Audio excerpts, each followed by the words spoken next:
और मुझे पूर्ण विश्वास है आप सबके आने के बाद भारतीय जनता पार्टी को और बल मिलेगा।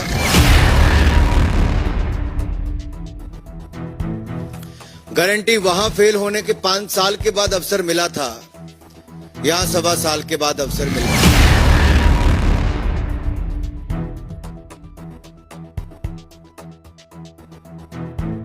हिमाचल कांग्रेस के 6 बागी विधायक बीजेपी में शामिल, 3 निर्दलियों ने भाजपा ज्वाइन की, सभी को उपचुनाव में भाजपा की ओर से पार्टी टिकट का ऑफर।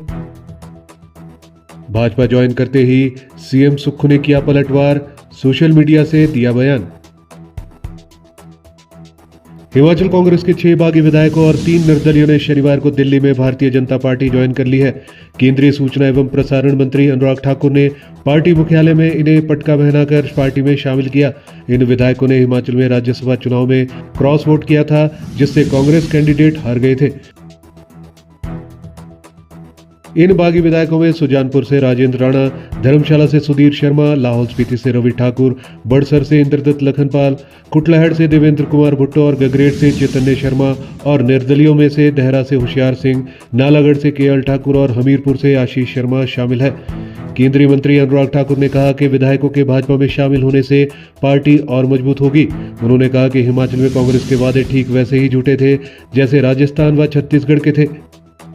इसका प्रमाण 6 विधायकों का पार्टी छोड़ना है। बीजेपी ने इन सभी को उपचुनाव में टिकट देने का भरोसा दिया है।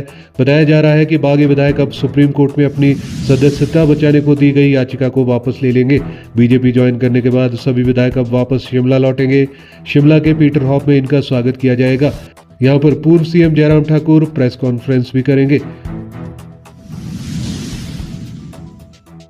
कांग्रेस पार्टी का कोई विजन नहीं, बोले सुधीर शर्मा। बीजेपी ज्वाइन करने के बाद सुधीर शर्मा ने कहा है कि प्रदेश में कांग्रेस पार्टी का कोई विजन नहीं है। कांग्रेस सिर्फ प्रधानमंत्री मोदी की आलोचना करती है।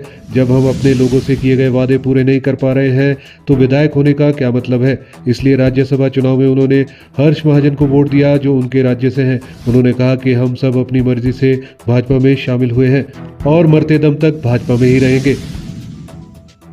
वहीं राजेंद्र राणा ने कहा कि जब से प्रदेश में कांग्रेस की सरकार बनी है उनकी सुनवाई नहीं हुई है। जनता को जवाब देना मुश्किल हो गया था। सीएम तानाशाह हो गए थे और लोगों को अपमानित कर रहे थे।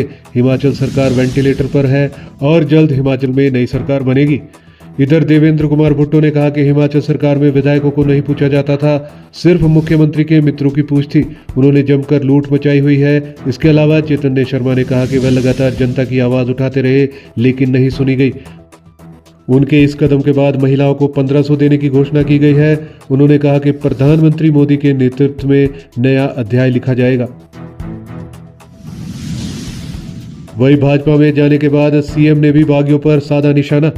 6 विधायकों के भाजपा ज्वाइन करने के बाद मुख्यमंत्री सुक्खू ने सोशल मीडिया पर ट्वीट किया, जिसमें कहा कि आया राम गया राम और धनबल की राजनीति करने वालों ने देवभूमि के जनादेश से धोखा करके आज अपना ठिकाना चुन लिया है।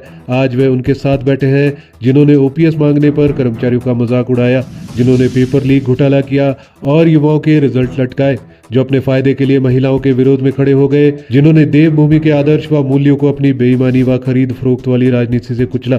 लेकिन लोकतंत्र में जनता जनार्दन है। पैसों के लिए अपना ईमान बेचने वाले जनता का प्यार और समर्थन पैसों से नहीं खरीद सकते। जनता जरूर जवाब देगी। 28 फरवरी से बाहर है बागी विधायक। सभी बागी विधायक बीते 28 फरवरी से ही प्रदेश से बाहर हैं और सीआरपीएफ के सुरक्षा घेरे में हैं। केंद्रीय गृह मंत्रालय ने बीते सप्ताह ही परिवार की सुरक्षा के लिए इनके घरों के बाहर सीआरपीएफ के 10-10 जवान तैनात किए हैं।